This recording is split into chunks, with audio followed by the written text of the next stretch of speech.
In today's video, I'm going to be removing the seats from my Audi A3 in order to access the difficult to reach areas of the carpet and give it a really good clean. Disclaimer: automotive seats contain many sharp metal components, and these are often sprung loaded. And if you're not sure what you're doing with car seats, there is a risk of injury. There is also an airbag fitted in these seats. So if you're not confident in your ability to carry out such a job, it's really important that you entrust this to a qualified car technician. In order to give the interior a really thorough clean, it's a good idea to get the seats out of the car so you can access all the areas that you would otherwise not be able to reach. Just a couple of days ago, I took out this rear seat base. Actually really easy to do. There's a clip each side that two pegs slot down into. So to remove, you just pull up the seat here each side.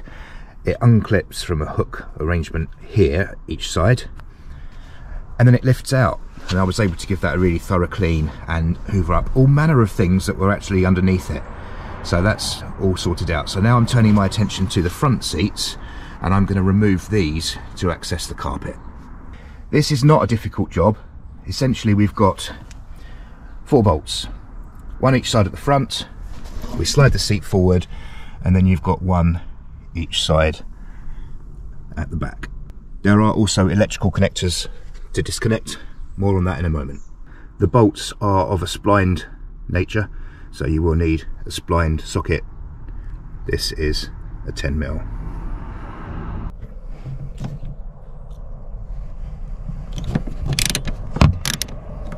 It's then just a case of undoing these bolts.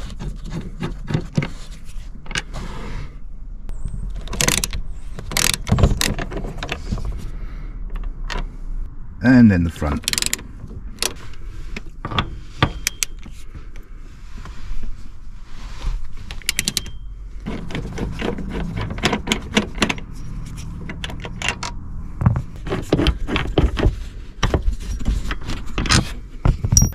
The seat will now want to tip back, and this exposes this cover here, which conceals where the wiring attaches from the seat to the vehicle. This simply unclips. It lifts up at the front and then slides out that way. You can see there are some tabs there that locate under these, and then these are the clips. And this reveals some wiring, which will be for the side airbag. It's really important that you have the ignition off before you disconnect this, or you will actually create a fault code. I move this black tab across here. I disconnect this connector block. Remove this little clip here that holds the cable to the floor. And there's now nothing connecting this seat to the vehicle, and it can be lifted out.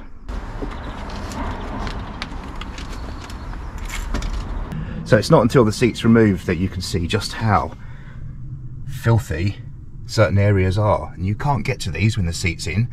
This console here is really disgusting. All this filth along here. And as for this, well, I dread to think. But I'll be giving this a really thorough clean. Now round to the other side, the driver's side. So round to the driver's side at the back here.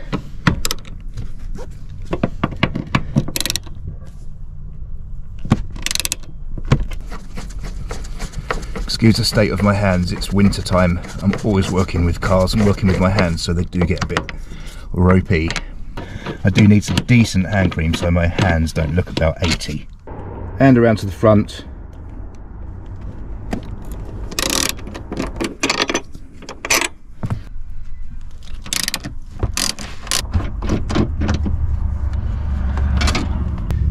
So that's released. And again, the seat comes up. Once again, we've got the cover here. A little bit more in the way of wiring on this side. There's just an additional connector. That's likely to be the seatbelt warning system. So we disconnect these two and again release this.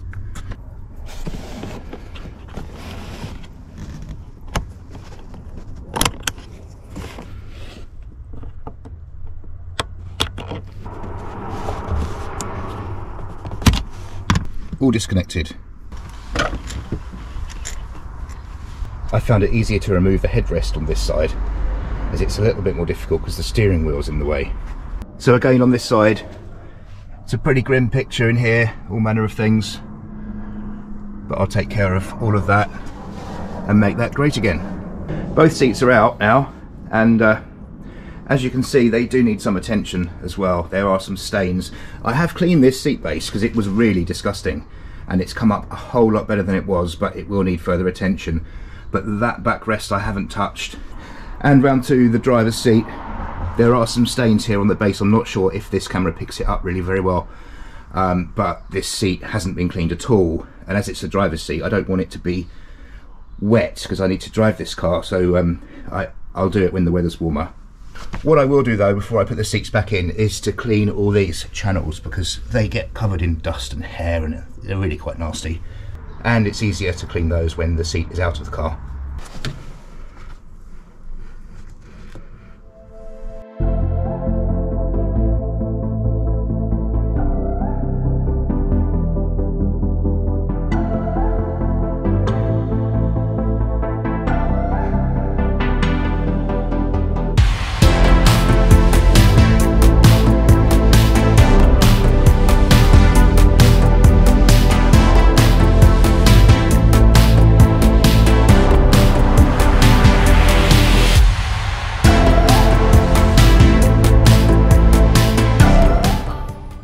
Driver's side is all clean, both sides where the runners were, and I did also extend my work into the rear footwell. I thought, well, I might as well while I'm here. I'll take care of the front bit anytime, as that doesn't depend on the seat being out, and I've only got so much of this foam cleaner with me today. While on the subject of foam cleaner, this is what I'm using, a product from Ambersil, upholstery cleaner. It's basically foam cleaner. It's really good. It smells lovely and fresh. I bought a whole bunch of this on eBay in bulk. I think I bought 8 cans, and this is the last one because I've done so much cleaning on this car so far. So I will be needing more to complete all the cleaning that I want to do in terms of the interior on this A3. And in terms of brushes, this product I used on another car, and it's got this handy plastic brush. It's a bit too coarse for certain applications, but it's okay on this particular type of carpet. And of course I'm using a trusty toothbrush for all the nooks and crannies. Now for the other side. As I said earlier, I really don't like the look of that. I hope that's chocolate or something similar and not something that comes out the other end. Either way, I'll be wearing gloves for that bit. I don't know why, but whenever I speed up footage like this, I always want to have Benny Hill music playing, but somehow I think that's probably copyrighted.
So here we go. It's beautiful, isn't it? Really clean, deep cleaned in all the places you'd never normally be able to get to. I'm going to let this dry for a while before I attempt to refit the seats, because I don't want the metal runners of the seats in contact with damp carpet in case that causes sort of corrosion staining, if it causes those runners to rust. So I'm going to leave this for a little while just to let the air get to it. And meantime, I can turn my attention to cleaning the runners on the seats.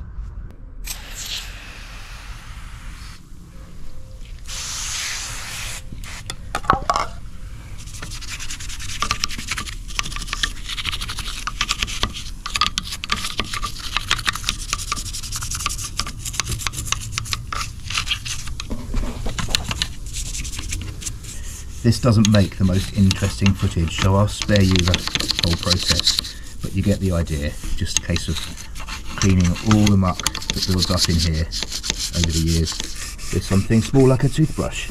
I'm also cleaning the part of the seat here that sits against the centre console, as this is a part of the seat that would be really difficult to clean unless I took the seats out again. Seats are okay to clean in the car. You can get more purchase on them when they're actually mounted securely. But this bit here, and also part of this, is good to do while it's out of the vehicle. Time to get this seat back in the car.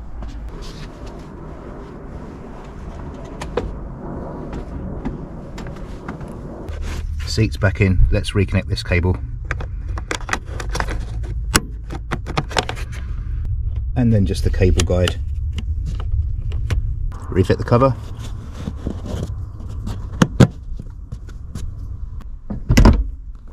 And time to bolt the seats back in. Just going to tighten these, not fully at the moment, so I want to fit the rear bolts first before we make sure everything's lined up. These seats have sort of inbuilt dowels which are quite handy for alignment purposes. The dowels protrude from the seat runners and go into the floor.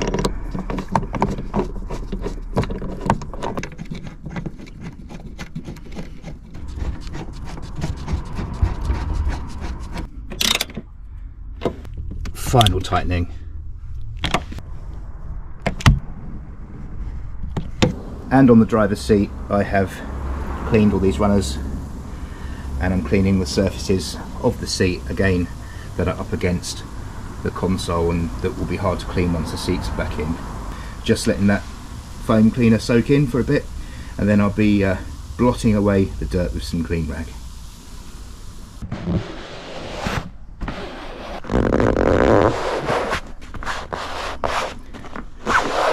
Time to get this other seat into the car and connect the wiring.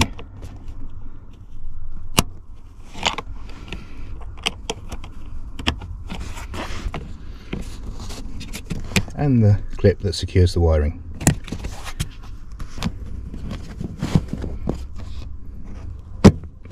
Refit the cover, get the front bolts started.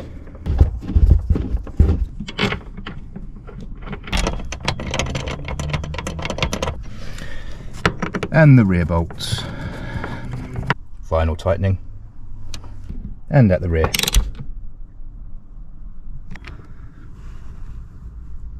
The seats are all back in the car, and the carpet is beautifully clean on both sides.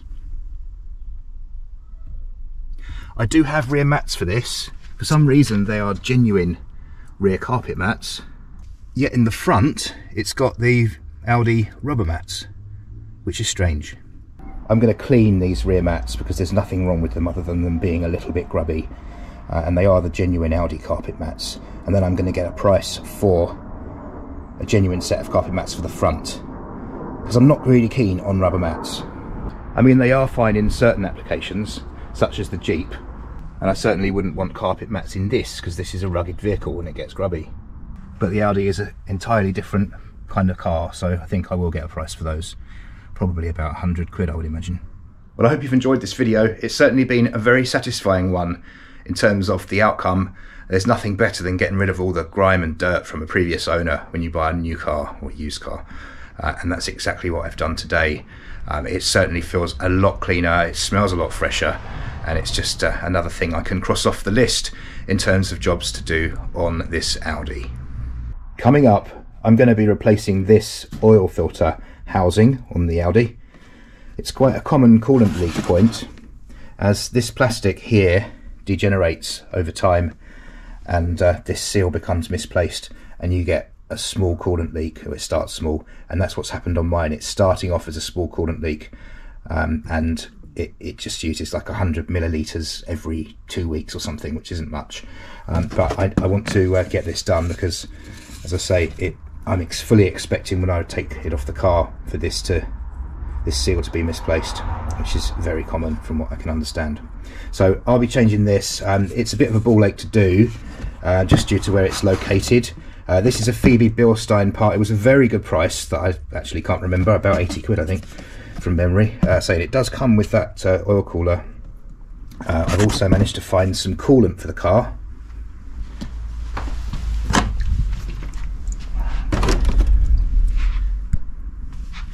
I got this for about 32 quid, so G12 Evo, that's 5 litres for 32 quid, but I think that's a good deal because the dealer were charging 26 quid for 1 litre, which is criminal when you think that it's pre-mixed, so half of it's water anyway.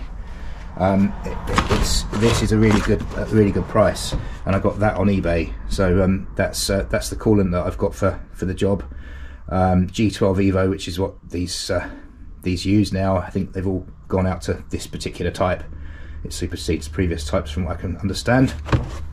It's going to be a nice job, and I hope it's helpful to those who have a similar coolant leak on the CAYC engine, the 1.6 TDI, that's used in a number of VW Audi products. So that's to come. So I hope you enjoyed the video.